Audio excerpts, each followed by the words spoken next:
I was reading and then went to bed. Some nerds in the hallway were talking about how my brother got busted and I freaked out. One of them called my brother a druggie while I walked by, so I punched him. His nose started bleeding. Blood was running all down his shirt.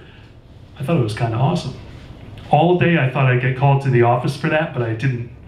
Don would beat the shit out of me. He might still, because of what happened at work later. I was on Fry's station. It was better than being on cashier, but not much better because I could still feel everyone's eyes on me all day.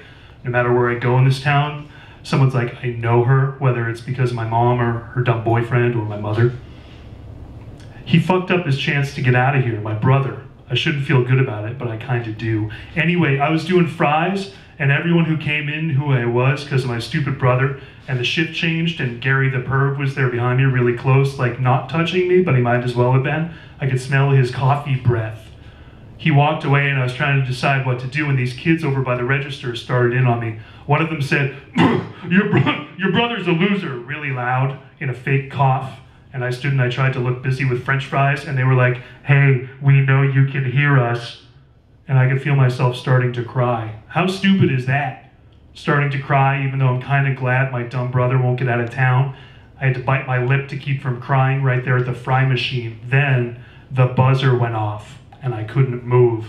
It was buzzing and buzzing, and I stood there trying not to cry. And if I moved, I knew I'd lose it. And this one guy out there was talking really loud about my brother, and I knew that if I moved, I'd start bawling, and those kids out there would win, and fuck that, you know? Fuck that, I'm not crying for them. So finally, I got my shit together, and I turned around, and I gave him the finger, and that made me feel a little bit better. I took the fries out, and they were a little browner than usual, but I thought maybe they were okay, so I dumped them in the tray, and I salted them like I'm supposed to. And of course, Gary the perv saw everything.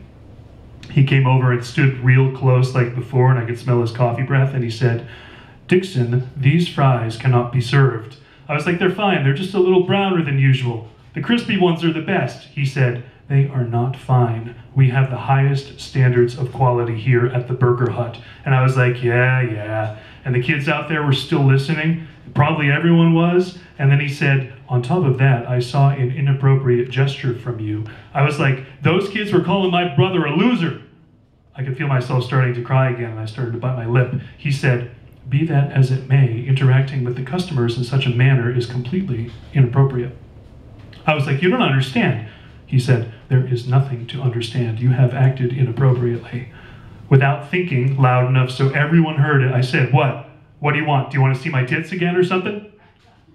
I could hear everyone start laughing, then try and make it sound like they were coughing. Gary the perv turned bright red. If I wasn't so pissed, it would have been funny. Then he said, you're fired. I took off my stupid paper hat and I threw it on the ground and I yelled, fuck you, at him. Then I went out and the kids were still out there laughing and they started clapping. I yelled at them, you fucking got me fired, even though I was tired of that stupid job anyway. I wasn't going to tell him that. The kid who talked the loudest was like, why don't you have your brother get you a job dealing weed? Without even thinking, I punched him. His nose started bleeding right there in the Burger Hut. That's 2 people in one day whose noses I made bleed. One lady in the dining room screamed, and the kid went, oh, you broke my nose, real loud in this funny voice, and I was like, don't be such a bitch.